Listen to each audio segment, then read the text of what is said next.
anak-anak, Assalamualaikum warahmatullahi wabarakatuh. Waalaikumsalam warahmatullahi wabarakatuh.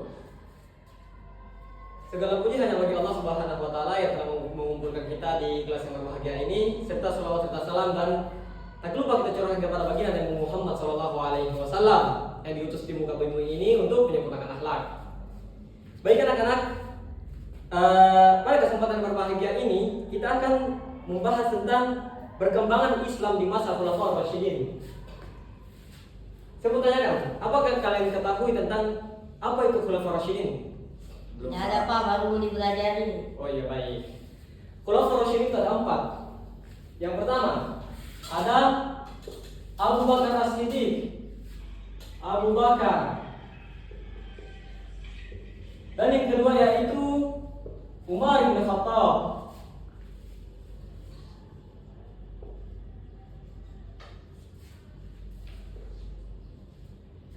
Dan khalifah yang ketiga yang termasuk dari Khulafaur Rasyidin yaitu adalah Utsman bin Affan.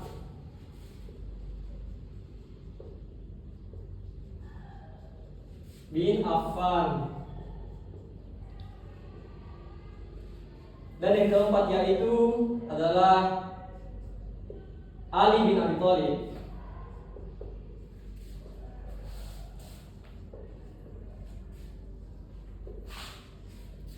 Baik anak-anak, di kesempatan ini kita akan membahas 4 dari khalifah ini, yaitu yang disebut dengan Khulafaur Rasyidin. Kita akan membahas dari yang pertama yaitu Khalifah Abu Bakar. Baik, Pak.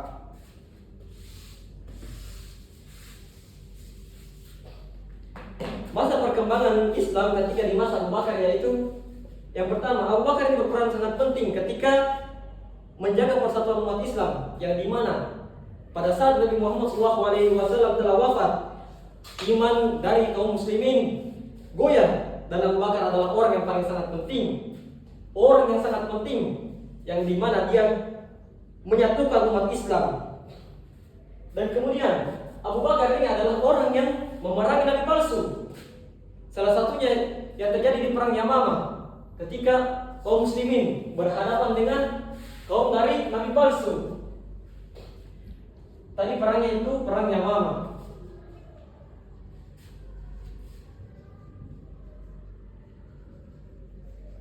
Perang Yamamah antara kubu kaum muslimin melawan dengan kaum nabi palsu.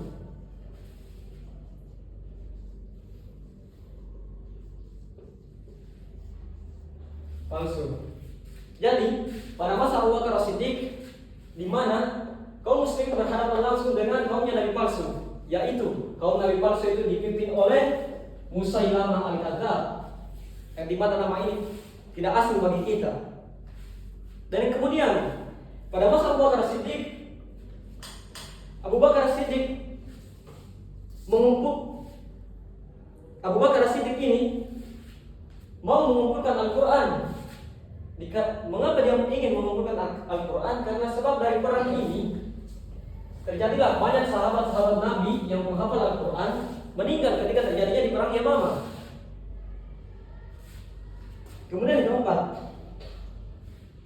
keteladanan dari sifat Abu Bakar As-Siddiq. Keteladanan dari sifat Abu Bakar As-Siddiq, Abu Bakar adalah orang yang sangat jujur dan adil, tegas dalam kebenaran, serta mengutamakan kepentingan umat Islam dibandingkan kepentingan pribadinya. Kemudian kita masuk yang kedua, khalifah yang kedua yaitu Khalifah Umar bin Khattab.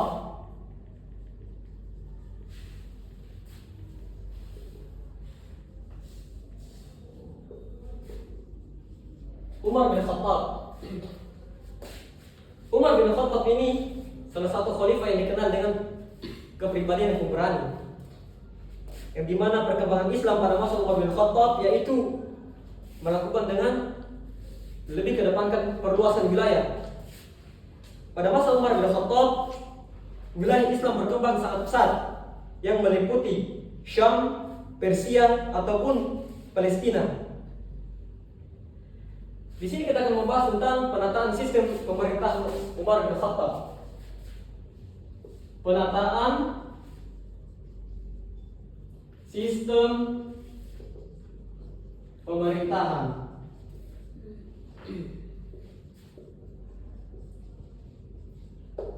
Baik. Penetapan sistem pemerintahan.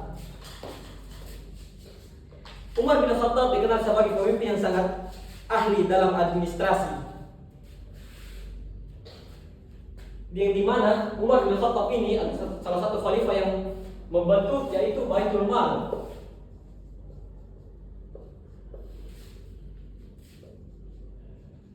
Baitul Mal. Baitul Mal ini adalah kas negara yang dimana Umar bin Khattab membentuk Baitul Mal ketika pada zamannya. Dan yang kemudian Umar bin Khattab pun mengatur sistem pajak gaji tentara dan kesejahteraan rakyat. Ini adalah penataan dari sistem pemerintahan Umar bin Khattab.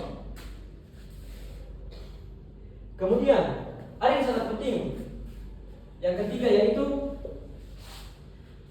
pada masa kepemerintahan Umar bin Khattab lah yang mau penetapan kalender Hijriah, di mana pendapat dari Umar bin Khattab ketika penetapan kalender Hijriah, Umar bin Khattab mengambil dari awal hijrah Nabi Muhammad SAW ke Madinah, yaitu dari Mekah ke Madinah.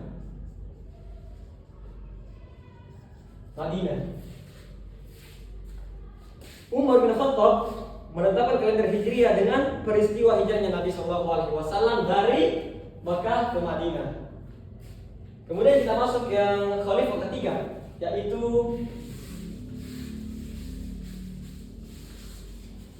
Khalifah Utsman bin Affan.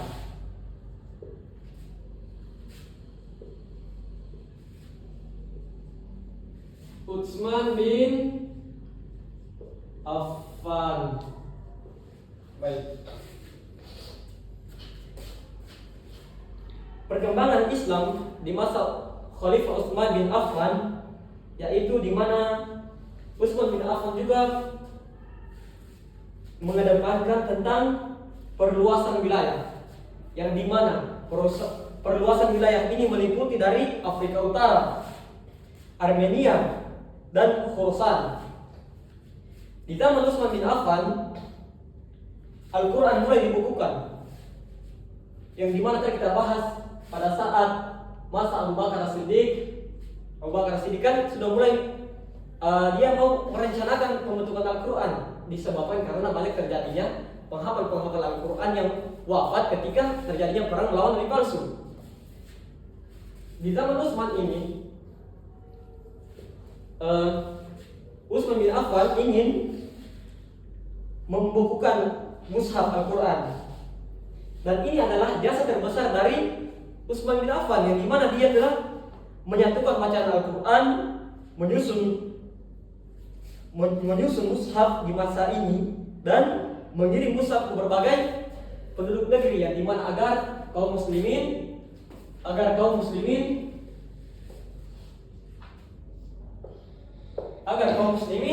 dapat membaca mushaf dan tidak lagi banyak terpecah belahnya di sini. Dan kemudian perkembangan dakwah Islam pada saat zaman Utsman bin Affan semakin meluas, yang dimana para sahabat dikirim ke berbagai penjuru negara untuk berdakwah.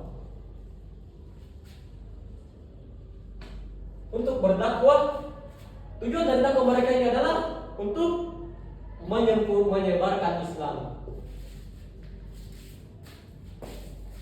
Kemudian kita masuk kepada pembahasan khalifah yang keempat, yaitu khalifah yang keempat yaitu Ali bin Abi Thalib.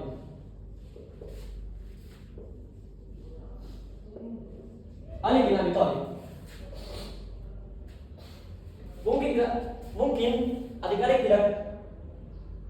Mungkin adik-adik sering mendengar kata dari Ali bin Abi Thalib. Sedikit kita membahas tentang sejarah Ali bin Abi Thalib atau kekeluargaan dari Ali bin Abi Thalib. Ali bin Abi Thalib adalah sepupu dari Rasulullah SAW sekaligus menantu dari Nabi Muhammad SAW.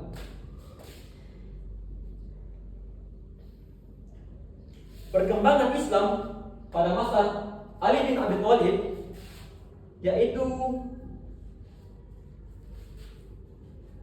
Ali bin Abi Thalib dikenal dengan kebijakan pemerintahan Ali bin Abi Thalib dalam menjalankan pemerintah merupakan prinsip keadilan dan kesederhanaan yang dimana Ali bin Abi Thalib ini menolak nepotisme dan korupsi. Di zaman Ali bin Abi Thalib banyak terjadi konflik yang dimana konflik tersebut antara kaum muslimin berhadapan langsung dengan kaum muslim sendiri atau disebut dengan perang saudara. Salah satu perang yang terkenal ketika zaman dari Ali bin Abi Thalib yaitu perang Jamal, di mana kelompok dari Aisyah radhiyallahu anha yaitu dari istri Nabi Muhammad SAW, putri dari Abu Bakar As-Siddiq, berhadapan langsung dengan kaum Ali bin Abi Thalib. Kemudian kita masuk di perkembangan ilmu dan pemerintahan Islam. Perkembangan ilmu dan pemikiran Islam. Di zaman Ali bin Abi Thalib, walaupun kondisi kaum muslimin sedang tidak baik-baik saja, tidak stabil pada masa itu, pemahaman hukum Islam dan tafsir Al-Quran berkembang dan dikenal sebagai sumber ilmu fikih. Muncul cikal bakal perbedaan antara pemikiran awal mazhab dikarenakan tentang aliran politik, di mana politik yang terdapat di zaman Ali bin Abi Thalib ini sangat besar, di mana munculnya kaum Khawarij. Kaum Khawarij ini adalah orang-orang yang sering menantang pemimpin, orang-orang yang sering menantang pemimpin. Baik anak-anak, kita akan membahas tentang hikmah dari kisah Ali bin Abi Thalib ini atau masa perkembangan Islam di masa Ali bin Abi Thalib. Hikmah yang pertama yang kita dapat yaitu Ali bin Abi Thalib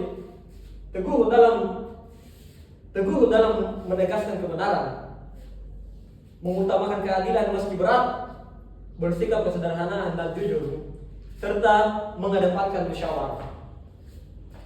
Jadi, kesimpulan dari keempat khalifah ini atau materi dari perkembangan Islam di masa Khulafaur Rasyidin, kita bisa simpulkan bahwa dari masa Khalifah Abu Bakar hingga masa Ali bin Abi Thalib, di sini banyak perbedaan. Yang dimana kita dapatkan di masa Abu Bakar As-Siddiq muncul seorang nabi palsu yang ingin menghancurkan kaum muslimin. Begitu juga di masa Umar bin Khattab. Masa Umar bin Khattab ini adalah masa di mana banyak kaum muslimin, banyak orang-orang yang masuk Islam karena dengan bentuk mohon maaf adik-adik, di mana pada masa Umar bin Khattab ini adalah masa keemasan dari kaum muslimin, dikarenakan Umar bin Khattab banyak menaklukkan negeri-negeri Persia, Syam, di mana terjadi peperangan. Kemudian setelah peperangan itu banyak umat manusia yang berbondong-bondong untuk masuk Islam. Sekian anak-anak, mungkin dari hanya ini yang saya bisa paparkan materi saya atau yang saya bisa ajarkan kepada kalian. Semoga materi yang saya sampaikan ini selalu bermanfaat kepada kalian, sehingga kita dapat mengambil hikmah serta ibrah dari materi tersebut ini. Sekian dari saya. Assalamualaikum warahmatullahi wabarakatuh. Waalaikumsalam warahmatullahi wabarakatuh. Terima kasih Pak.